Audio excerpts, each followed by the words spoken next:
And hello, I'm Adaleigh Rowe. And for this episode of Did You Know, we're going to be talking about fresh breath, as it is National Fresh Breath Day. But there might be a mouth in your house that you're neglecting. We're talking about your dogs. And I'm here with Dr. Rachel Gordon, who's going to kind of explain the importance of your doggy's dental hygiene. Thanks for joining us. Thank you for having me. Excited to be here. So what are some of the negative outcomes of not brushing your dog's teeth enough? So similar to ourselves, we like to have a nice clean breath, so you can have some foul odors if you don't do that. You can also have some accumulation of tartar, which is a combination of old food in the mouth that leads to having bacteria build up, and bacteria are never a good thing to have anywhere. So that can cause damage to the teeth. It can cause damage to the gums lining the teeth and ultimately cause decay of the teeth. And that's pretty uncomfortable too. So a little bit of pain in there as well. Yeah, definitely. So how often do you think that you should brush your dog's teeth?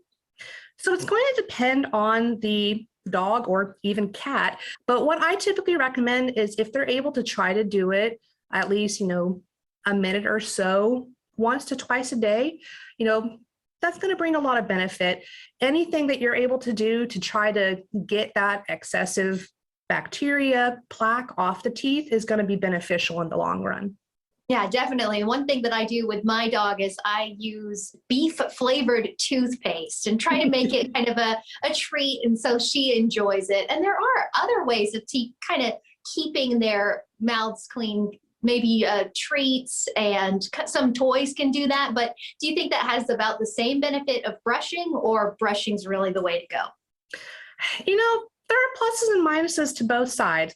The brushing, you're definitely going to get a little bit more contact with the teeth. But if you're using dental chews, which for dental chews, what I always recommend is you don't want it to be too hard, because while a dog's bite force or how hard they can bite down is actually stronger than humans, the enamel of their teeth, what protects their teeth, is actually softer. So if you're giving them really hard objects to chew on, you can actually cause damage to the teeth. So what you want to do is have a nice softer chew.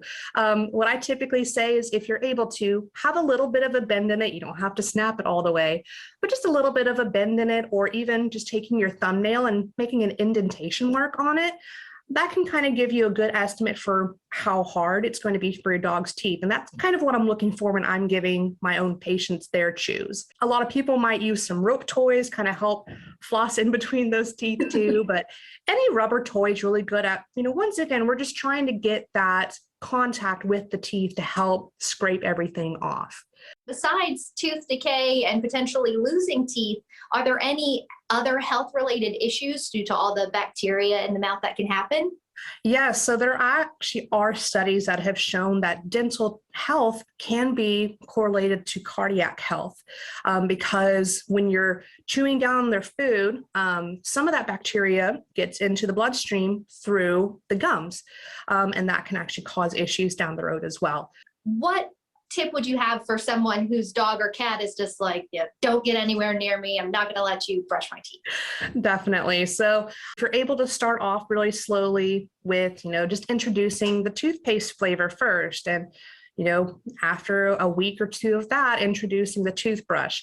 If that still doesn't really work, the toys are great. There are some over-the-counter water additives. So something kind of like Listerine for your patients, that it helps to prevent more tartar from sticking to the teeth. So those are also, a couple of alternatives if the toothbrush just really isn't the thing to go for. Yeah, thank you so much for sitting down and talking with us today, because, dogs and cats, it just feels like they don't live long enough, and you could be adding years to their life, really, by keeping their mouths clean and, of course, keeping them more comfortable, and, of course, and yourself, because, when they give you kisses, everybody likes fresh breath, especially on National Fresh Breath Day.